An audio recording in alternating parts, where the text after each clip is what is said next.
Capítulo 11 del tomo 2 de las visiones y revelaciones completas de Ana Catalina Emmerich. Aspecto de los hombres en general, los gigantes y algunos patriarcas. La configuración de la tierra antes del diluvio era muy diferente de lo que es ahora. Por ejemplo, la Tierra Santa no estaba tan llena de cuevas, hendiduras y valles como el presente. Las llanuras eran mucho más extensas y las montañas con laderas muy suaves y fáciles de subir. El huerto de los olivos era solo una pequeña altura. La gruta de Belén estaba ya como cueva natural, pero los alrededores eran muy diferentes de lo que son ahora. Los hombres eran de mayor altura que ahora, pero nada deformes. Los veríamos ahora con admiración, sin miedo o desagrado. Eran más perfectos en su contextura corporal. Entre algunas estatuas de mármol que veo en abundancia yacer en lugares subterráneos, encuentro estos ejemplares. Caín llevó a sus hijos y a los hijos de sus hijos hacia la región que se le había destinado, y desde allí volvieron a dividirse y a separarse en otras regiones. Sobre Caín no he visto nada reprensible. Su castigo consistía en que debía fatigarse mucho y nada le salía bien. Lo he visto poco estimado de sus mismos hijos y de los hijos de sus hijos. A veces despreciado, nunca bien tratado. No obstante esto, le obedecían como a jefe y conductor, pero como a uno maldecido por Dios. He sabido que Caín no está condenado, solo fue severamente castigado. Uno de los descendientes de Caín fue Tubal-Caín. De éste proceden varias industrias y también de él proceden los gigantes. He visto muchas veces que en la caída de los ángeles, cierto número de ellos tuvo un momento de arrepentimiento o de duda y que no cayeron tan profundamente como los demás. Estos ángeles recibieron morada en una montaña solitaria, alta e inaccesible, que en el diluvio universal quedó deshecha y se convirtió en un mar de aguas, creo, el Mar Negro. Estos ángeles tenían facultad de obrar sobre los hombres, en cuanto éstos se apartaban de Dios. Después del diluvio desaparecieron de ese lugar y fueron dispersados por el ámbito de los aires. Recién en el juicio final serán arrojados al infierno. He visto a los descendientes de Caín volverse cada vez más impíos y sensuales. Se dirigían siempre más a esos lugares y los ángeles caídos se posesionaron de muchas de esas malas mujeres y las dirigían, enseñándoles toda suerte de industrias y seducciones. Los hijos de estas mezclas eran de grande estatura. Estaban llenos de toda clase de mañas y artificios y se hicieron instrumentos de los espíritus y ángeles caídos. De este modo se formó en esa montaña y a su alrededor una raza de gente que por la fuerza y la seducción trató de pervertir a los descendientes del justo Set. Fue entonces cuando Dios anunció a Noé el diluvio, y el patriarca tuvo mucho que sufrir por causa de este pueblo impío y perverso.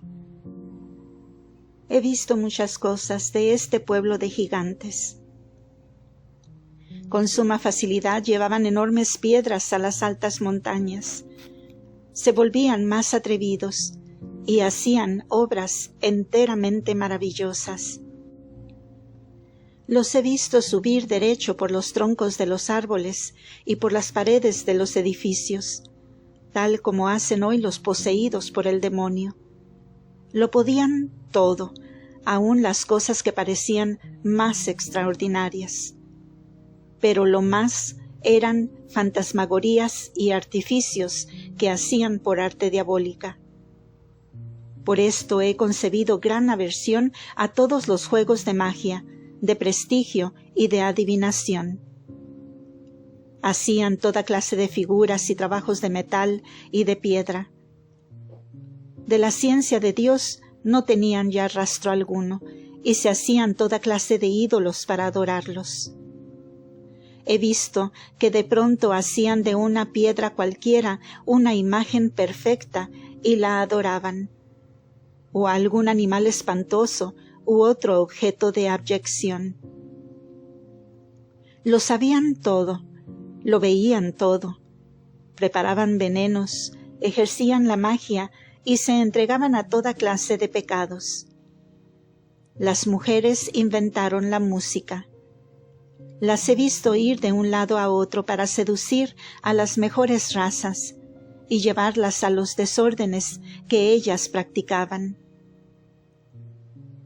No edificaban casas como las nuestras, sino que hacían torres redondas, muy gruesas, de piedras relucientes, en cuyas bases se apoyaban pequeñas viviendas que llevaban a extensas cuevas, donde se entregaban a sus horrendos desórdenes y pecados. Sobre los techos de estos edificios se podía caminar en derredor. Subían a las torres y miraban a través de ciertos telescopios a muy grande distancia. Pero no por la perfección de estos instrumentos, sino por arte satánica. Veían donde había otros pueblos y ciudades. Iban allá y los vencían, e introducían sus costumbres de libertinaje. En todas partes introducían esta falsa libertad. Los he visto ofrecer sacrificios de niños a los cuales enterraban vivos. Dios hundió esta montaña con sus moradores profundamente en el diluvio universal. Enoc, antepasado de Noé, predicaba contra este pueblo perverso.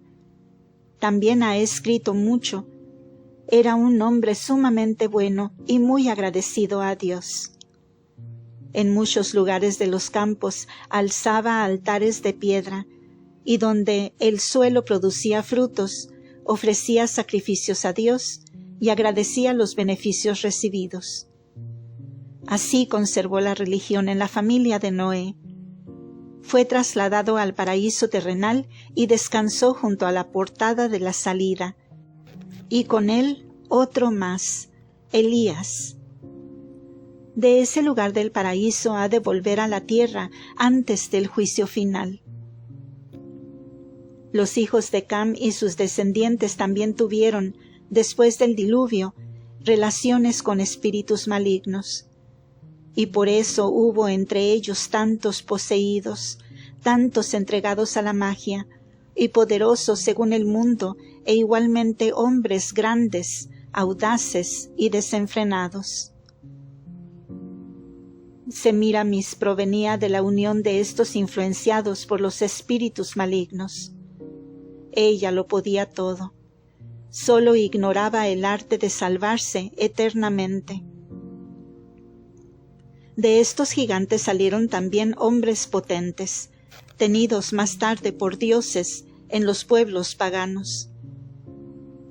Las primeras mujeres que se dejaron poseer por estos demonios sabían lo que hacían. Las demás no lo sabían, pero lo tenían ya metido en la carne y la sangre como otra culpa de origen. Fin del extracto.